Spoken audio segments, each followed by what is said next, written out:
आज बनवासा गांव में यहाँ किसान यात्रा न्याय यात्रा चली हुई है बड़ौदा में, जो एमएसपी कानून की बार बार मांग उठाती है और अधिसूचना के लिए गांव-गांव चौपाल जा रही है।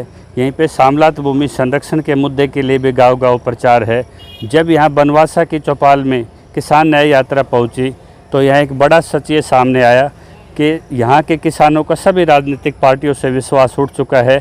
और जो आप मेरे पीछे दिखाओगे, ये जो खेत हैं चारों तरफ पानी के भरे हुए हैं, ये यहाँ नहीं, ये 8 गांव की समस्या है। और ये जल भराव कोई 10 साल 20 साल से नहीं, ये 10 को पुरानी 40-50 साल से पहले की समस्या है। आपने देखा होगा यहाँ पे डीजल के इंजन हैं और यहाँ भी ये जो बिजली के पंप सेट हैं ये खाली पड़े हैं। जब भी कोई यहाँ पे बड़ा मंत्री आता है, बड़ा राजनीतिक दल का या बिजली मंत्री आता है, ये चालू कर दिए जाते हैं।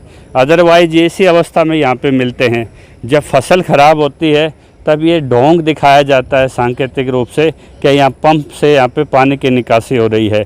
और जिस ड्रेन से ये पानी जा रहा है ये ड्रेन कच्ची है और इसका बेड लेवल और जो सामने है वो मात्र 1.5-2 फुट का इसमें है।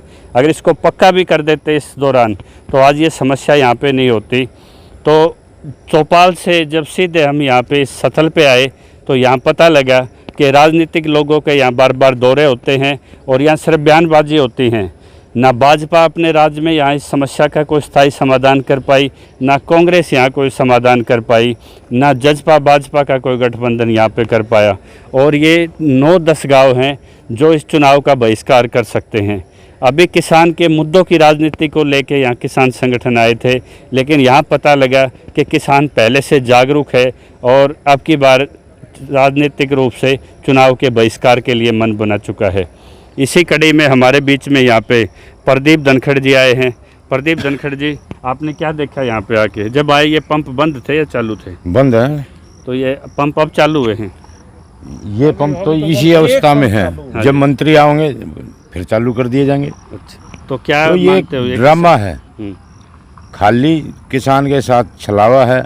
खट्टर साहब पहले ये कह चुके हैं कि हम धान खरीदेंगे नहीं, ये तो उनके बयान को और आसान कर दिया। आपने कथूरे में यात्रा करी, आपने यहाँ पे कोला गांव में की, बनवासा में गए आप।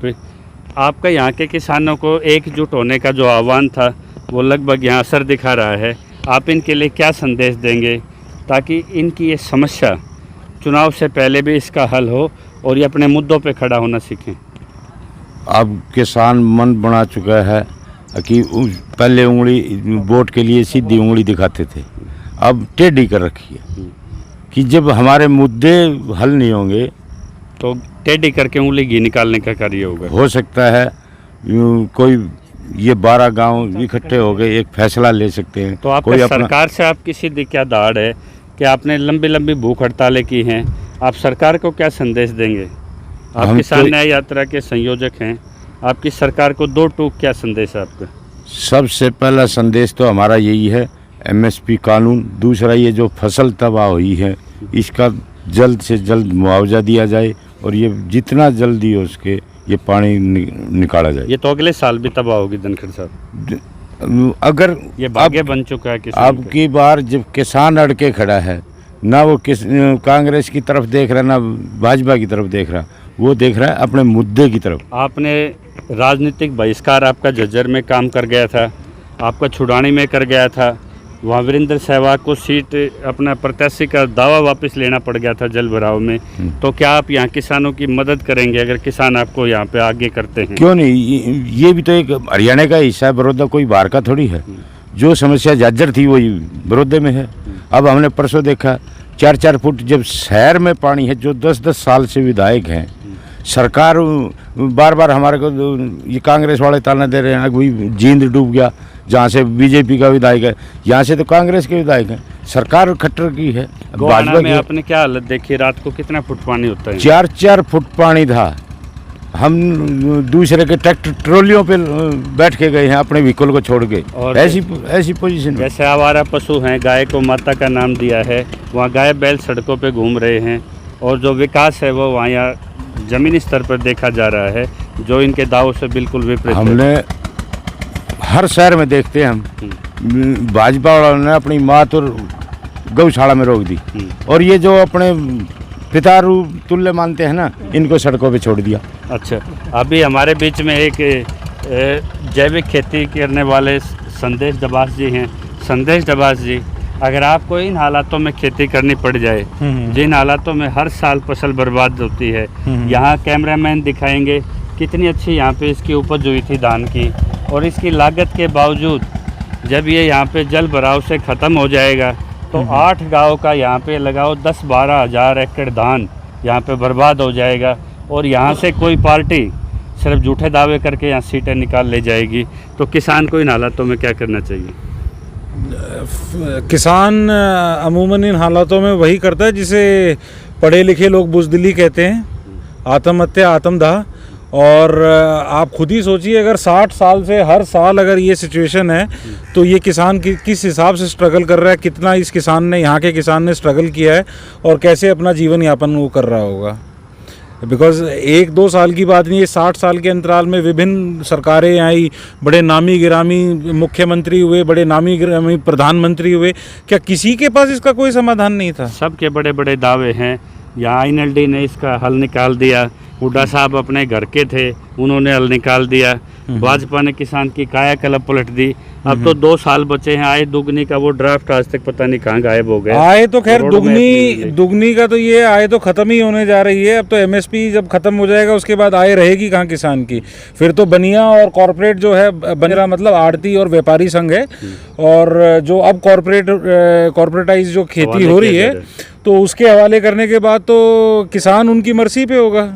तो वो जो चाहेंगे उस भाव में खरीदेंगे और जिस भाव में चाहेंगे बेचेंगे। अभी राजस्थान का आप उदाहरण ले लीजिए, 36 रुपये किलो जो मूंग है किसान की बिक रही है, जिसका MSP 72 रुपये है, और आप बाज़ार में 140 रुपये किलो खरीद रहे हैं। तो आपने जब आए थे MSP कानून को एक अधिसूचना रूप के लिए आपकी किसान न्याय यात्रा थी, सामलात भूमि संरक्षण की थी। यहाँ तो सामलात भूमि भी डूबी हुई है, किसान की फसल भी डूबी हुई है। जो इन्होंने अपने मुद्दे पर यहाँ सभी राजनीतिक पार्टियों के बहिष्कार का फैसला लिया है, आप इसको कितना जस्टिफाइड मानते हैं? 100% मैं इनके साथ खड़ा हूँ, और अगर मैं इनमें से एक होता और मेरा अगर यहाँ पे वोट होता तो शायद मैं भी यही करता। या इसके अलावा एक ऑल्टरनेट ये है कि यहाँ 4-5 गांव, मजबूत गांवों को इस हलके में इकट्ठा होना चाहिए और एक अपना पंचायती उम्मीदवार यहाँ उतारना चाहिए जो अपने इलाके की तकलीफ़ों को, समस्याओं को आगे पहुँचाए एवं उनका एक सकारात्मक हल लेकर आए। बाबूजी, जब खेती करता है कोई भी किसान, वो कर्जे से पैसे भी उठाता है आड़ती से, जी, कर्जे से पैसा अपनी जो हैसियत से ज़्यादा इन फसलों पे लगाता है, और उसके बाद अगर उसकी फसल हर साल डूबती रहे और कोई उसके सामने राजनीतिक प्रचार करके निकल जाए कि किसान के लिए बहुत कुछ कर दिया, और जिसको उसको पता है चुनाव जाने के बाद यह हालात उसको दोबारा से फिर सामना करना पड़ेगा, तो किसान उस स्थिति में अपने साथ क्या देखता है? जी, हमने 40 साल हो गए इस हल्के में देखते हुए। इनेलो भी आई है, कांग्रेस भी आई है, BJP भी आई है, लेकिन किसी ने भी विकास कार्य नहीं कराया और किसान तो बिल्कुल ही दबा दिया गया है। इसका न MSP मूल्य दिया गया और न ही इसको कर्ज में डुबोने की सोच रही है। ये जो किसान साथी आए हैं विभिन्न जिलों से, इनका एक ही लक्ष्य है कि जब तक आप कानूनी अधिकार, आपको फसल नहीं मिलेगी, जब बेचने का उसका आपका रेट का एक अधिकार नहीं मिलेगा, कानूनी अधिसूचना प्राइवेट बिल के माध्यम से सरकार कर सकती है।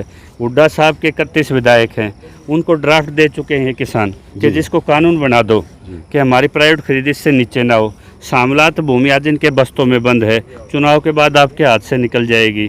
तो इन मुद्दों पे जो किसान न्याय यात्रा चली हुई है गली गली चौपाल, क्या इनकी दोनों मांगे ठीक हैं? दोनों मांगे बढ़िया मांगे हैं जी, और ये मांगे पूरी होनी भी चाहिए, चाहे वो हुड्डा साहब है या BJP है, उनको ये मांगे पूरी करनी चाहिए। तो ये आपके चौपालों में भी आएंगे। आपके पास एटम बम से भी खतरनाक आपकी उंगली है जो इनको अज्ञातवास की सजा दे सकती है, इनको मुद्दों पे दुत्कार सकती है, इनको जीरो पे आप ला सकते हैं। तो क्या किसान वोट बैंक के रूप में खड़ा होने के लिए आपस में तालमेल बढ़ाएगा? जी, तालमेल बढ़ाएगा। हर गाँव में, चौपालों में हर तालमेल से ही इनको मतलब दबाया जा सका है।